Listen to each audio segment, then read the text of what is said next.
Matthew Epstein.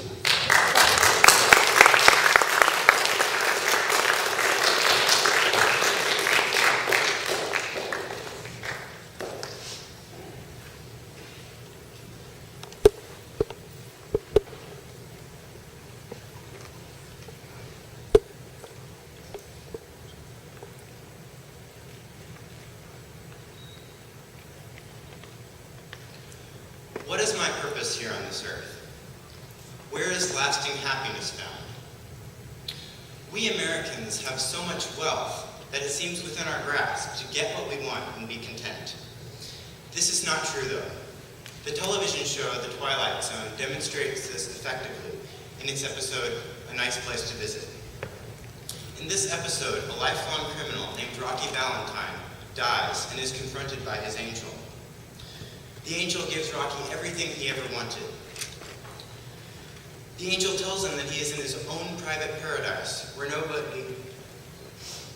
Naturally, Rocky assumes that he is in heaven. Rocky finds himself going to casinos and winning at everything.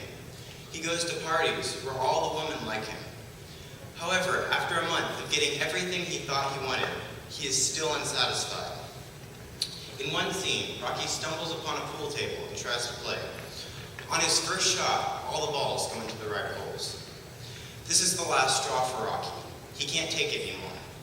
Rocky tells his angel, "I don't belong in heaven, see? I want to go to the other place." "Heaven," the angel chuckles. "What makes you think you are in heaven, Mr. Valentine? This is the other place." The episode ends with the angel laughing hauntingly. Strangely enough, we are never satisfied even when we get what we want. We always want something more. So what is our purpose in life? Where can we find meaning and lasting happiness and joy? Let's examine what a few influential men from the past thought of their purpose in life, and even more importantly, what they thought about the purpose of history. First, we will examine the Greco-Roman poets and philosophers, and then the Christian theologians in the Bible. Of the ancient poets, Homer and Virgil are the most distinguished. In the 8th or 9th century BC, Homer wrote both the Iliad and the Odyssey. From studying these works, we can see that Homer and the Greeks believed that they were not going to have any pleasures in the afterlife.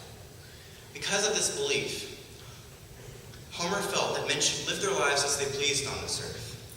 Man's purpose was to focus only on making himself well known, so that his name would become widespread and remembered when he was gone. Homer demonstrated in his poetry that when man sinned, it was the fault of the gods. Therefore, Homer believed that man's good was to be achieved by self-glory apart from obedience to the gods, since it was not the gods who were respected, but men. As for the meaning in history, Homer did not find any. According to Homer, history was not advancing towards any goal. The Roman poet Virgil lived a long time after Homer, and died only 15 years before Christ's birth. When Virgil wrote his epic poem, the Aeneid, he borrowed the essential worldview of Homer. Thus, like Homer, Virgil's poetry portrayed an absence of sequence and meaning in history, and the purpose of men and nations lied in self-glory, apart from obedience to the gods. Between the times that the poets Homer and Virgil were expressing their worldviews, the philosophers developed their views on the meaning of history. The first of the prominent philosophers was Socrates, who was born in 469 BC. Now, Socrates believed that man was basically good and only did evil because he did not know what was best for himself. Thus, if man wanted to avoid doing evil, his purpose was to understand and know himself. After attaining this knowledge of self, each man should seek to perfect the race of mankind. Socrates expressed his goal quite plainly at his trial when he said, "I went to each of you privately and conferred upon him what I say is the greatest benefit, by trying to persuade him not to care for any of his belongings before caring that he himself should be as good and as wise as possible, not to care for the city's possessions more than for the city itself, and to care for other things in the same way."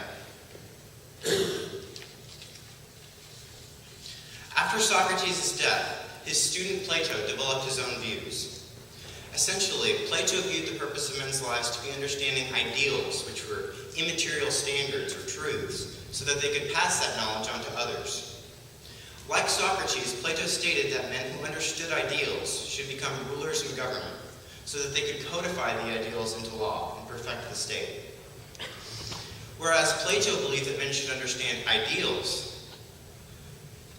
Aristotle cautioned against extremism and believed that man's goal was to understand moderation in every aspect of life.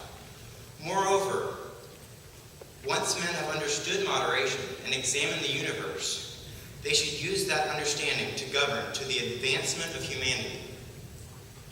Thus, all three of the prominent philosophers believed that perfecting the human race by some kind of knowledge was the purpose of life. They believed that history is moving in the general direction of utopia. Now, compared to both the poets' and philosophers' views of the purpose of life and the meaning of history, the Bible's view of the subject is quite unique. Since the creation of the world, God has ordained a meaningful sequence of events. God told man while he created the world in Isaiah 43.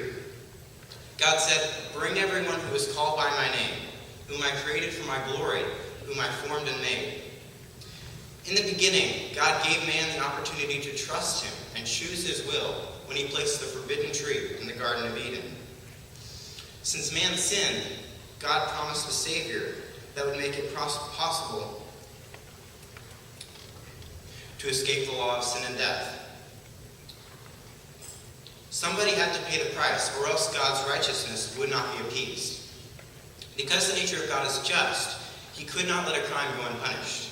Jesus came at the appointed time to redeem sinful man and restore his relationship with the Father. Jesus ascended into heaven to prepare a place for man. He will return to judge all men, based on whether they accepted his gift or not, and he will restore peace. Man will either spend eternity with the Trinity in heaven or go to hell.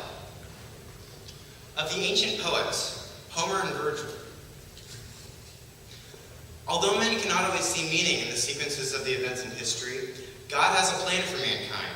He loves us enough to die for us. Man is to honor Christ and serve him for God's glory.